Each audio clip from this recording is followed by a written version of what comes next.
Suryaprakash Pati chairman Venkateshwar English medium school प्रथम तो धन्यवाद आपण मानक आपण मैंने कवरेज करने सेकेंडली आम 500 उपरकू पार्टिसिपेट कर समर फंड रे नर्सरी टू नहीं क्लास 12 जाए समस्त पार्टिसिपेट कर विथ पेरेंट्स आम टीचर्स मैंने भी इंक्लूड होम कर जो कि आमर पिलामानंकर जो सब हिडन टैलेंट अच्छी से सब जिन को आम पेरेंट्स मानक आगे से प्रस्तुत करेंगे जो कि सैंड आर्ट आपंकर कराटे जुडो योगा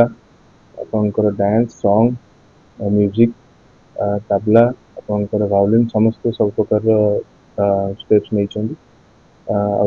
स्पेशली आम पिला माने जो माने कि जो मोबाइल फोन मेनली दूरतार रहीकि से जोटा फिजिकल एक्टिविटीज को बेसी आम इम्पोर्टान्स देचु यदि से मोबाइल को बेसी गुरुत्व दिखाला ताकू साइड करके आपंकर फिजिकल एक्टिविटीज देले आपंकर मेंटल पीस भी हम तो ता तुलन में आम सब जिन को आखि आगे रखिकी समय कैंटर कर 500 उपरकू पिला माने भाग नहीं आम चाहूँ जे आर वर्ष को आदि अधिका पिला भाग शेड्यूल तो आम मेनली 5टा पर आर्ट गैलरी ओपन हम जोटे कि आम गेस्ट मैंने ओपन करेंगे जोटे कि आम पिला माने बेस्ट जो वेस्ट टू बेस्ट भाग करके सब प्रकार क्लेस आपंकर एनी काइंड ऑफ आपंकर जी वेस्ट प्रोडक्ट्स अच्छी सब से बेस्ट देते जोटा कि आप देखिपारे बाद आम पे स्विमिंग कर जिम कर प्लस आपंकर जो सब बास्केटबॉल क्रिकेट आपंकर सॉफ्ट टेनिस आपंकर स्केटिंग सब प्रकार एक्टिविटीज को बेस करके आम कर पिलामानंकर ब्राइट फ्यूचर एडवांस ए से पाठ सहित जो हिडन टैलेंट अच्छी ताकू भी इम्पोर्टेंस दिंतु जो कि सब डांस हो कि खेलकूद टाइम दिंतु मोबाइल फोन जो दूर रहे से भल शेखर पति और Venkateshwar school group of school staff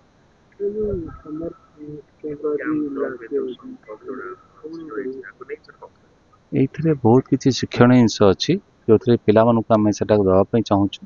यही 365 दिन में पिला माने बहुत प्रकार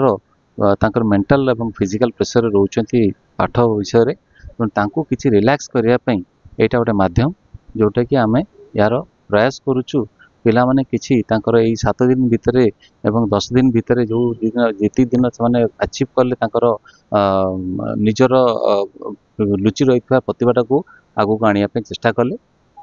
एवं या छड़ा पिला माने तांको बहुत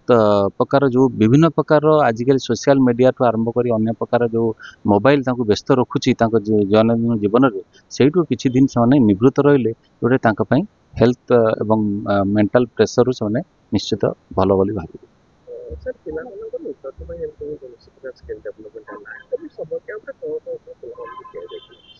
ये आम विभिन्न प्रकार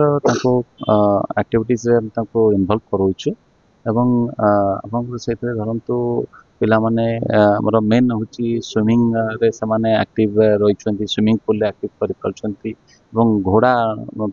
सुविधा दिया हॉर्स राइडिंग कर आपंकर स्केटिंग रही मिनी फुटबॉल रही बास्केटबॉल अच्छी विभिन्न प्रकार आमर गेम रही जोटा कि पिला माने दैनंदिन जीवन में बर्तमान आजिकल पाऊना जोटा कि पिला माने गोटे फील्ड पाइबा आजिकल बहुत कष्ट हो जाइए आमर यही भुवनेश्वर कंक्रीट सहर में गोटे फील्ड पाइबा बड़ कष्ट तांकु ही आम बर्तमान आवेलेबल देउछु सेटा आवेल करि परछु जे जहाँ पिला माने किसी एंजॉय करंतु तांकर चाइल्डहुड टाको एटलिस्ट माने एंजॉय करंतु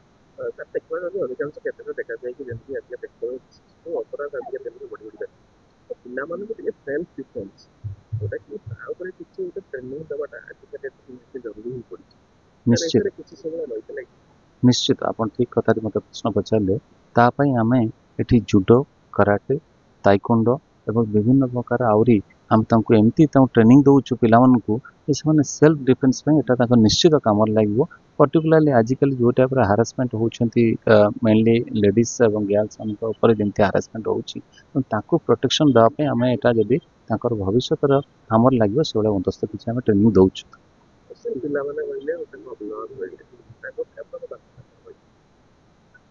ଏଇଥିରେ ମୁଁ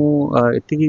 ପିଲାମାନଙ୍କୁ ବାପା ମାଆଙ୍କୁ ରିକ୍ୱେଷ୍ଟ କରିବି, ପ୍ୟାରେଣ୍ଟସ୍ମାନଙ୍କୁ ରିକ୍ୱେଷ୍ଟ କରିବି ଯେ ଯେଉଁ ମାତ୍ରାରେ ପିଲାମାନେ ଏଠି ଆହୁରି ପାର୍ଟିସିପେଟ୍ କରୁଛନ୍ତି, ଆମେ ଚାହୁଁଛୁ ଯେ ସମ୍ପୂର୍ଣ୍ଣ ସ୍କୁଲ ଏଇଥିରେ ପାର୍ଟିସିପେଟ୍ କରୁ, ସମ୍ପୂର୍ଣ୍ଣ ପିଲାମାନେ ଏଠି ପାର୍ଟିସିପେଟ୍ କରନ୍ତୁ, ଯାହାଫଳରେ କି ଗୋଟେ ପିଲାର କିଛି ଲାଭ ହେବ।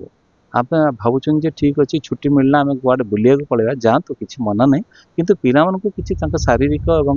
ମାନସିକର ମାନେ ଉନ୍ନତି ପାଇଁ ତାଙ୍କୁ ଏଠି ସ୍କୋପ୍ ଦିଆଯାଉ, ତାଙ୍କୁ ପାର୍ଟିସିପେଟ୍ କରାଯାଉ, ଯେମାନେ ତାଙ୍କର ନିଜର କାମରେ ଲାଗିବ।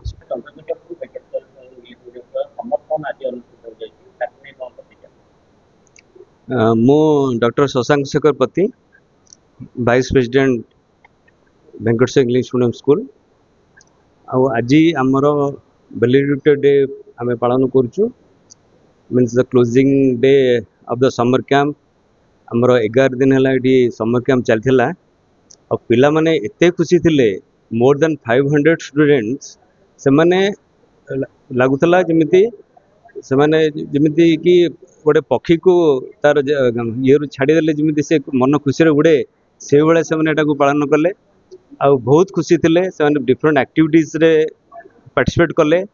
ସେମାନେ art, sports, games, swimming, ହର୍ସ riding ସବୁଥିରେ ପାର୍ଟିସିପେଟ୍ କରିଲେ, ଗୀତ ବି ବୋଲିଲେ, ଇନଷ୍ଟ୍ରୁମେଣ୍ଟସ୍ ବଜେଇଲେ, ଆଉ ସେମାନେ ବହୁତ ଖୁସିରେ ଏଇ 11 ଦିନ ଅତିବାହିତ କରିଛନ୍ତି। ଆମେ ମଧ୍ୟ ତାଙ୍କ ଖୁସିରେ ଆମେ ମଧ୍ୟ ଖୁସି ଅଛୁ। ପାଠପଢ଼ା ସହିତ ଏକ୍ସଟ୍ରା କରିକୁଲମ ଆକ୍ଟିଭିଟିରେ ଜଡ଼ିତ ରହେ, ଯେମିତି ଆପଣଙ୍କର ଭଲିବଲ ହଉ, କ୍ରିକେଟ ହଉ, ଆପଣଙ୍କ ପିଲା ବର୍ତ୍ତମାନ ନ୍ୟାସନାଲ ପର୍ଯ୍ୟନ୍ତ ଗଲେ, କେତେ ଖୁସି ଅଛନ୍ତି ସାର୍? ହଁ, ସେଇଟା ବର୍ତ୍ତମାନ କ'ଣ, ଧରନ୍ତୁ କିଛି ବର୍ଷ ପୂର୍ବରେ ଲୋକମାନେ ଭାବୁଥିଲେ କେବଳ ପାଠପଢ଼ା ଛଡ଼ା ଆଉ କେଉଁଥିରେ ଯଦି କ୍ୟାରିୟର କରିବା ତାହେଲେ ଆମର କ୍ୟାରିୟରରେ କିଛି ସଫଳ ଆସିବା କମିଯାଇପାରେ। କିନ୍ତୁ ବର୍ତ୍ତମାନ ସମୟରେ ଯିଏ ବି ଭାବୁଛି କେବଳ ପାଠପଢ଼ା ନୁହଁ, ଯାହା ଯେଉଁ ପିଲା ଦେହରେ ଯେଉଁ ଜିନିଷର କିଛି କ୍ୱାଲିଟି ଅଛି ତାକୁ ଆମକୁ ଏକ୍ସପ୍ଲୋର କରିବାର ଅଛି। ଯେ କେବଳ ପାଠପଢ଼ା ନୁହଁ, ଯଦି କାହା ଦେହରେ ଖେଳ ଅଛି ତା ଦେହରେ ଖେଳଟା ତା ଦେହରୁ କାଢ଼ିବାର ଅଛି। ଯିଏ ଭଲ ଗୀତ ବୋଲୁଛି, ଯିଏ ଭଲ ମ୍ୟୁଜିକ୍ ବଜାଉଛି, ଯିଏ ଯାହା ବି କରୁଛି ପାଠପଢ଼ା ଛଡ଼ା, ତା ଦେହରେ ବି ସେ ବହୁତ ସଫଳ ହେଇପାରିବ, ବହୁତ ଆଗେଇ ଯାଇପାରିବ, ଯେଉଁଟାକି କିଛି ବର୍ଷ ପୂର୍ବେ ନଥିଲା। ମାନେ ପ୍ୟାରେଣ୍ଟସ୍ ମାନେ ଡରୁଥିଲେ ଯେ ପାଠପଢ଼ା ଛାଡ଼ି ଯଦି ଆମେ ଇଏ ଖେଳରେ ଯିବ ତାହେଲେ କ'ଣ କରିବ ଫ୍ୟୁଚରରେ, କିମ୍ବା ଖାଲି ଯଦି ଗୀତ ବୋଲିବ କି ବାଜା ବଜେଇବ କ'ଣ କରିବ। କିନ୍ତୁ ବର୍ତ୍ତମାନ ସମୟରେ ପାଠପଢ଼ା ଛଡ଼ା ଆଉ ଯେଉଁଥିରେ ଗଲେ ମଧ୍ୟ ସେ ସଫଳ ହେଇପାରିବ, ପଇସା ରୋଜଗାର କରିପାରିବ, ତାର ଜୀବନ ଭଲରେ ଅତିବାହିତ କରିପାରିବ ଏବଂ ସୁନାମ ଅର୍ଜନ ବି କରିପାରିବ। ଆମର ଦୁଇ ଦିନ ପୂର୍ବରୁ ଆପଣଙ୍କ ସ୍କୁଲର ରେଜଲ୍ଟ ଆମେ ଦେଖିପାରିଲେ 100% ରେଜଲ୍ଟରେ ପିଲାମାନେ ଭଲ ରେଜଲ୍ଟ ବି ରଖିଲେ। ଏଇଟା ଦେଖନ୍ତୁ, ଆମର ଷ୍ଟୁଡେଣ୍ଟ ମାନେ ଆମର ଶ୍ରେୟ ତ ନିଶ୍ଚିତ ପ୍ରଥମେ ତ ଘରକୁ ଦିଆଯିବ, କାରଣ ପ୍ୟାରେଣ୍ଟସ୍ ମାନଙ୍କର ଗାଇଡାନ୍ସ ତ ଦରକାର। ଆମ ପାଖରେ ପିଲା 8 ଘଣ୍ଟା ରହୁଛନ୍ତି, ପ୍ୟାରେଣ୍ଟସ୍ ମାନଙ୍କ ପାଖରେ 16 ଘଣ୍ଟା ରହୁଛନ୍ତି। ତେଣୁ ପ୍ୟାରେଣ୍ଟସ୍ ମାନଙ୍କୁ ବି ପ୍ରଥମେ ଆଗ ଆମେ ଧନ୍ୟବାଦ ଜଣାଇବୁ। ତାପରେ ଆମ ଟିଚର ମାନେ ଯେଉଁ 8 ଘଣ୍ଟା ବି ତାଙ୍କ ପିଛା ଲାଗୁଛନ୍ତି, ବହୁତ ପରିଶ୍ରମ କରି ଲାଗୁଛନ୍ତି, ସେମାନେ ନିଜେ ମଧ୍ୟ ବହୁତ ପ୍ରିପେୟାର କରି ଆସୁଛନ୍ତି ଏବଂ ପିଲାମାନଙ୍କୁ ଠିକ ଭାବରେ କେମିତି ବାଟରେ ଯିବେ ଏବଂ ଲାଷ୍ଟ 10 ବର୍ଷର, 15 ବର୍ଷର, 20 ବର୍ଷର ଏକ୍ସପିରିଏନ୍ସ ନେଇକି ଆମ ଟିଚର ମାନେ ଅଛନ୍ତି। ତେଣୁ ସେମାନେ ତାଙ୍କୁ ରାସ୍ତା ଦେଖାଉଛନ୍ତି ଯେ ଏଇ ରାସ୍ତାରେ ଗଲେ ସେମାନେ ତମେ ସଫଳତା ପାଇବ। ତେଣୁ ଏଥର 99+% ବହୁତ ପିଲା ରଖିଛନ୍ତି, 98 ଉପରେ ବହୁତ ପିଲା ରଖିଛନ୍ତି। ତେଣୁ ଆମେ ଭାବୁଛୁ ଏଇଟା ପିଲାଙ୍କର କୁ ଠିକ ଗାଇଡାନ୍ସ ଦବା ଯୋଗୁଁ ଏଇ ରେଜଲ୍ଟ ଆମେ ପାଇଲୁ। ଗଲା ବର୍ଷ 99.4 ଯାଇଥିଲା, ବର୍ତ୍ତମାନ ଏଇ ବର୍ଷ ରେଜଲ୍ଟ 99.3। ପାଠପଢ଼ା ବି ଭଲ ହେଇଛି, ରେଜଲ୍ଟ ବି ଭଲ ହେଇଛି। ହଁ, ଏଥର ବହୁତ ଭଲ ରେଜଲ୍ଟ ହେଇଛି। ଆଉ ସବୁଠୁ ଗୁରୁତ୍ୱପୂର୍ଣ୍ଣ ହେଲା ଯେ ବର୍ତ୍ତମାନ 90% ଉପରେ ଆମର ଆପାତତଃ 100 ପାଖାପାଖି ପିଲା 90% ଉପରେ ମାର୍କ ରଖିଛନ୍ତି। ତେଣୁ ସେଇଟାକୁ ଉପରେ ଆମର ବେଶୀ ଇମ୍ପୋର୍ଟାନ୍ସ ରହୁଛି ଯେ କେତେ ପିଲା କେବଳ ଏକରେ ଦେଖିବାର ଅଛି ଟପର କିଏ ହେଲା, ଦ୍ୱିତୀୟ ଦେଖା ଯେ 90% ଏବଭ୍ କେତେ ପିଲା ଆମର ରଖିଲେ। ସେଇ ଅନୁସାରେ ଆମର ଗୋଟେ ମାପକାଠି ଥାଏ। ସେଇ ହିସାବରେ ଆମେ ଅନ୍ୟମାନଙ୍କୁ ମଧ୍ୟ ପ୍ରମୋଟ କରୁ ଯେ ତମେ ମଧ୍ୟ ସେଇ ପାରାବେନକୁ ଯାଅ।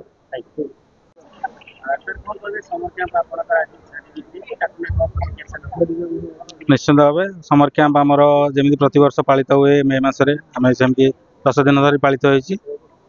ଆଉ ଏଥର ସମର କ୍ୟାମ୍ପର ସ୍ପେଶାଲାଇଜେସନ୍ ଥିଲା ସ୍କୁଲର ସମର କ୍ୟାମ୍ପ ମଝିରେ ଯେତେବେଳେ ରେଜଲ୍ଟ ବାହାରିଲା ସ୍କୁଲର, तो आम बहुत खुशी होइतिलु बहुत दिन पर आमको बहुत सुंदर प्रकार रिजल्ट मिली बहुत बढ़िया रिजल्ट मिली जो कि पिला माने परफॉर्मेंस देइचंदी आउथर रेकर्ड बेसिस आमर 72 जन पिला 90% एभव रखिंट जोटा कि गोटे बड़ अचिवमेंट आमर हाएस्ट जाइए 99% जोटा कि आउट बड़ अचिवमेंट जोटा कि भुवनेश्वर में आम कह गले प्रथम गुड़ाए बड़ बड़ स्कूल मध्य आम कम्पीट करके पिला माने आगू आसटा बड़ कथा यहाँ से सफलता पेरेंट्स मान सफलता निश्चिंत ए वर्ष आमर पाखापाखि 500 ऊर्ध्व पिला पार्टिसिपेट करते से नॉट ओनली केवल स्पोर्ट्स से art and craft sand art swimming volleyball variety of जोड़ा एक्टिविटी रही जोटा कि से देखई पार्छन निश्चिंत यहाँ निहाती दरकार आज करेन्ट सोसाइटी अकॉर्डिंग टू आमर करेन्ट गवर्नमेंट रो एनईपी रूल अनुसार एक्स्ट्रा करिकुलर एक्टिविटी निहाती दरकार प्रत्येक स्कूल एटा मैंडेटरी प्रत्येक पिला भी मैंडेटरी।